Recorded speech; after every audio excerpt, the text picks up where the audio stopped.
Massive game this evening as Rangers host PSV in the first leg of the Champions League qualifiers. 03717 22 3344. Give us a call, guys. We want to hear your views.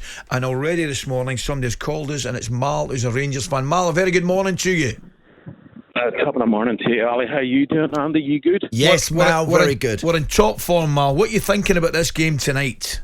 Well, Ali, I'm looking at the bigger picture here. And the bigger picture is, and I have to agree with you, UEFA, the best position for Rangers is in the Europa League, not the Champions League. And the reason for that, and I've got my stats in front of me, Ali. Yep. Scotland came 18th last year in UEFA rankings, okay? Now, if we do not perform all the Scottish teams, we're going to drop out. And it's predicted that the forecast is that Turkey will become number one. And if Rangers can sustain themselves in the Europa League, not the Champions League, okay, then they will hold on to second place, and we will not lose that automatic position that Celtic are obviously benefiting from Rangers' previous experiences in Europe, okay? Yep. So that's where we need to be. If we go to the Champions League and if we get a good result, Michael Beale's had more money than Gio and Gerrard put together. And Ali, I would have put my money on you scoring in an open goal, right? Easily. And we've missed that opportunity. We've got £10 million spent on two strikers and they can't score an open goal. Now, I'm telling you now, you need to put them away in the Champions League and any sort of European game. And right now, Rangers can sustain more points, coefficiency points for Scotland in the Europa League than the Champions League. And that is our best position for us to hold on to these qualifying positions that we're experiencing. I'm going to say something to you, and I think you make a very good point, and it's probably difficult to disagree with. However, what I'm going to say to you is this: what you don't mention, Mal, is the financial benefit that Rangers will get by winning the tie against PSV.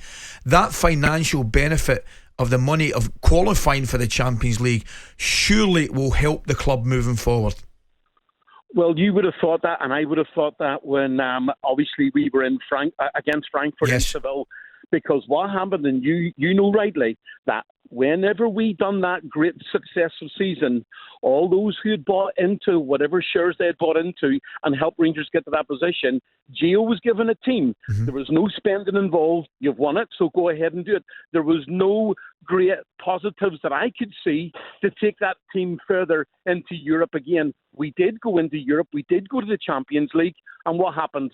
Come on. It was an embarrassment. It was an embarrassment. So the money that we got from it, where did all that go? Why did we not invest? Where did that all go?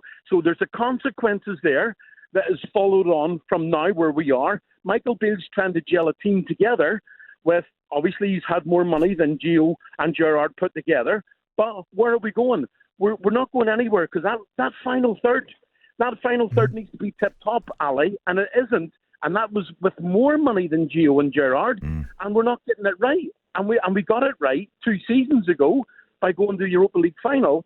So it's a massive consequence for Rangers if we do not sustain points in Europe. Jail this team that we've got, that we spent the money on, and maybe we'll reap the benefits of that. I don't mind if we're in the Europa League and drop down even into the conference like West Ham last year. I would take that trophy. I would take that trophy all day long. Mal, so look, I hear what you're saying, and there's some logic in some ways to what you're saying. But look, come on, how are you going to get on tonight? Are you capable of winning a 2-legged tie against PSV? Of course you are. Of course you are. Yeah, I get that. I get that, right?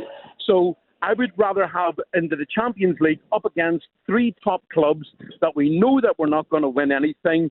And what happens then is the following year, Celtic and Rangers in particular, we're now playing 8 games pre-season just to qualify for the Champions League or Europe entirely.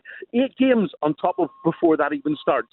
Now, that is diabolical. I believe that Rangers and Celtic are good enough to be in the Champions League every year round and be in that top 32. And I know the structure's going to change up to about 36 teams in the coming years. But at the end of the day, I get it. I love it. I love the atmosphere there. I love getting through to the Champions League. But what are we going to do with that 30, 40 million? Well, what did we do last year? what did we do with that money? Mal, I've got to say, mate, I really enjoyed that call. Really enjoyed it. Well done. Thanks for that. Really appreciate it. Some great points. Yeah, some really interesting points. But you can't listen when you're gearing up for a game like tonight. Mate, you just got to go full tilt at it. 100%. I'm looking. And I'm really worry about everything else if you get into with the big boys. Well, you got to worry about that down the line. 100%, mate. I'm really looking forward to it. talkSPORT Breakfast, waking you up Monday to Friday morning from 6 a.m. on AM, on DAB, via the talkSPORT app and on your smart speaker. talkSPORT.